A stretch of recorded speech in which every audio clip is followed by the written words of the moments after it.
और विमानों की घरेलू आवाजाही के बीच स्वास्थ्य मंत्रालय ने अंतर्राष्ट्रीय उड़ानों से आने वाले यात्रियों के लिए कुछ निर्देश जारी किए हैं। इनमें बताया गया है कि विदेश से आने वाले यात्रियों में अगर किसी को सर्दी, खांसी या बुखार है या उसके लक्षण भी हैं तो सिर्फ उन्हीं यात्रियों का RT-PCR का टेस्ट होगा। इसके अलावा जिन्हें कोई लक्षण नहीं है उन्हें 7 दिन के इंस्टीट्यूशनल क्वारंटीन के बाद होम क्वारंटीन के लिए भेज दिया जाएगा।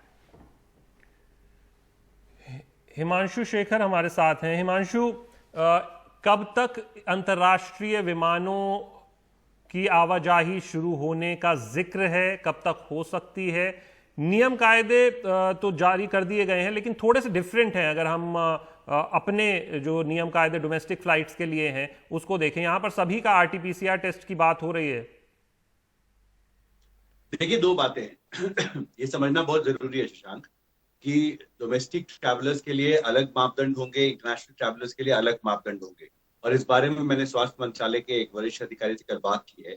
उन्होंने बहुत साफ शब्दों में दो बातें कही है। पहली बात ये कहा है कि जो भी इंटरनेशनल ट्रैवलर्स हैं वो जब भारत में अराइव करेंगे, जब उनका अराइवल होगा, उसके बाद जो टेस्टिंग के लिए ICMR की गाइडलाइंस हैं वो अप्लाई की जाएंगी। और उसमें ये कहा गया है कि ICMR की जो गाइडलाइन है उसमें रिटर्नीज और माइग्रेंट्स के लिए बहुत स्पेसिफिक डायरेक्शंस हैं। उसके हिसाब से अगर कोई भी हवाई यात्री जो विदेश से भारत आता है उसके अगर लक्षण पाए जाते हैं टेस्ट के दौरान, जब उसके थर्मल स्क्रीनिंग की जाती है, अगर ये पाया जाता है उसे बुखार, सर्दी, खांसी अगर है, तो उसके लिए मैंडेटरी होगा कि जो टेस्टिंग होती है COVID-19 की, वो टेस्टिंग उस पर की जाएगी। लेकिन मान लीजिए कोई हवाई यात्री जो विदेश से भारत आता है उसमें वो लक्षण नहीं है, सर्दी, बुखार, खांसी नहीं है, एसिम्प्टोमेटिक है, तो उसे पहले उसमें दो बातें हैं। जो इंस्टीट्यूशनल क्वारंटाइन, यानी सरकार जो उन्हें क्वारंटाइन में रखने के लिए जो सुविधा मुहैया कराएगी उसका पेमेंट उन्हें करना होगा और 7 दिन कम से कम उस क्वारंटाइन में रहना होगा। उसको सरकारी भाषा में इंस्टीट्यूशनल क्वारंटाइन कहा जाता है।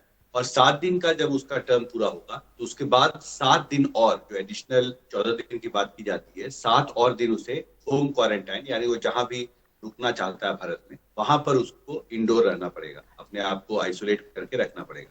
तो ये एक स्पष्टीकरण और एक बहुत इंपॉर्टेंट क्लैरिफिकेशन आया है कि टेस्टिंग सिर्फ उन्हीं विदेशी यात्रियों की होगी या विदेश से जो भी लोग भारत आएंगे जिनमें सर्दी, खांसी या बुखार के लक्षण। शशांक, शुक्रिया हिमांशु, इसको समझाने के लिए, अंतर बताने के लिए।